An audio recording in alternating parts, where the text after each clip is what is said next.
Vamos falar sobre o tratamento da irritabilidade no transtorno do espectro do autismo, especificamente sobre outros estabilizadores de humor e estratégias. Foram realizados alguns estudos com divalproex sódico ou valproato para o tratamento da irritabilidade no transtorno do espectro do autismo e os resultados são variados. Um estudo com 30 crianças, com idade média de 11 anos, não mostrou melhora na agressividade, mas um estudo maior, com 55 crianças, com idade média de 9,5 anos, mostrou melhora na irritabilidade. Os eventos adversos mais comuns foram sedação, ganho de peso, ativação comportamental e distúrbios digestivos. Você pode pensar nisso como náusea ou inchaço. A oxcarbazepina foi analisada em uma análise retrospectiva de casos, 30 indivíduos com idades entre 5 e 21 anos. 47% dos pacientes tiveram muita melhora, que foi medida usando uma escala de impressão global clínica melhoria de forma retrospectiva. 23% dos indivíduos foram descontinuados devido a eventos adversos, sendo a piora da irritabilidade o efeito colateral mais comum com esse medicamento. Houve um estudo de 8 semanas controlado por placebo com lamotrigina em 35 indivíduos com transtorno do espectro do autismo. Essa era uma população de pacientes mais jovens, com uma média de 5,5, 5,8 anos de idade. Esse estudo não encontrou melhoras na irritabilidade em comparação com o placebo. O topiamato pode trazer algum benefício e pode reduzir o aumento do apetite em vez de aumentá-lo, tornando-o um tratamento que pode reduzir a irritabilidade, mas também reduzir parte do ganho de peso relacionado aos medicamentos antipsicóticos e, portanto, pode ser um agente de aumento útil. E foi realizada uma análise retrospectiva de casos de 19 indivíduos com irritabilidade no transtorno do espectro do autismo com lítio. Nesse estudo, os indivíduos tinham de 15 a 36 anos de idade. Eles categorizaram os sujeitos usando uma avaliação dos gráficos usando um CGI como medida de resultado, classificando um sujeito como muito melhorado, muito melhorado. Eles foram um tanto vagos em termos do que foi medido como melhora, comportamento desadaptativo. Portanto, temos um pouco menos de certeza de que era necessariamente de irritabilidade que eles estavam falando, e isso deve proteger um pouco a nossa confiança no uso do lítio. No entanto, houve 10 indivíduos que mostraram uma melhora significativa ou muito significativa. Os efeitos colaterais mais comuns foram letargia e tremor nessa população de pacientes. Os médicos também devem pensar no uso de medicamentos, conforme a necessidade para o tratamento da irritabilidade no autismo. O desenvolvimento de um plano de medicação eficaz, tolerável e conforme a necessidade para pacientes com irritabilidade pode ser muito útil para as famílias e reduzir a dosagem permanente de medicamentos necessários.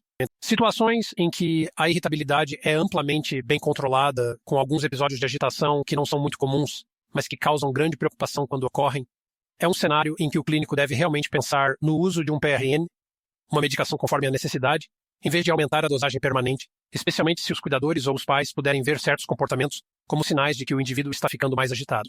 Os medicamentos eficazes e necessários para o tratamento da irritabilidade no autismo incluem os medicamentos alfa-agonistas, especificamente a clonidina, os benzodiazepínicos, especialmente o lorazepam ou o alprazolam, que podem ser de início rápido ou médio, ou dosagens necessárias de medicamentos antipsicóticos como risperidona, olanzapina, quetiapina ou haloperidol. Todos eles se prestam a efeitos calmantes eficazes e podem ser considerados como tratamentos necessários. Todos os planos de medicação, conforme a necessidade, devem ser desenvolvidos com instruções claras para os cuidadores com relação à dosagem máxima permitida em 24 horas, bem como com relação à proximidade entre as medicações conforme a necessidade. O uso de medicamentos conforme a necessidade pode reduzir a probabilidade de uma família precisar levar seu ente querido a um pronto-socorro. Portanto, dadas as preocupações em relação a ficar preso no pronto-socorro, aguardando hospitalização por dias ou semanas, mesmo em alguns casos mais prováveis de acontecer em pacientes com transtorno do espectro do autismo, pensar cuidadosamente sobre um plano de medicação conforme a necessidade pode ajudar a evitar essa situação e reduzir a frequência com que essa população de pacientes precisa ser hospitalizada por motivos comportamentais. Quando se trata do tratamento da irritabilidade, mais uma vez, a abordagem mais baseada em evidências inclui o uso de medicamentos antipsicóticos, como a risperidona e o aripiprazol, que têm indicação da FDA. Medicamentos antipsicóticos alternativos, como a ziprasidona, com seu menor risco de ganho de peso, quetiapina, olanzapina, haloperidol e paliperidona, foram todos estudados e alguns estudos mostraram melhora. Os médicos também devem considerar medicamentos anticonvulsivos, como a oxcarbazepina, e podemos considerar também a carbamazepina, dada a semelhança de seu mecanismo de ação em comparação com a oxcarbazepina. O ácido valproico e o lítio, embora não sejam neutros em termos de peso, têm alguma evidência de redução da irritabilidade. Alguns pontos importantes a serem destacados nesta seção. Os medicamentos anticonvulsivos e o lítio têm menos pesquisas sobre sua eficácia para a irritabilidade no autismo. No entanto, eles são usados na prática clínica e podem proporcionar benefícios clínicos. Medicamentos anticonvulsivos podem ser considerados se os antipsicóticos forem intoleráveis, ou se os indivíduos sofrerem tanto de convulsões mal controladas quanto de irritabilidade. Em casos de melhora apenas leve a moderada com um antipsicótico atípico, considere a possibilidade de adicionar um agente de aumento ou um medicamento conforme a necessidade antes de adicionar um segundo antipsicótico. Os medicamentos, de acordo com a necessidade, podem ser úteis para reduzir a probabilidade de internação no pronto-socorro ou até mesmo diminuir a dosagem permanente de um medicamento.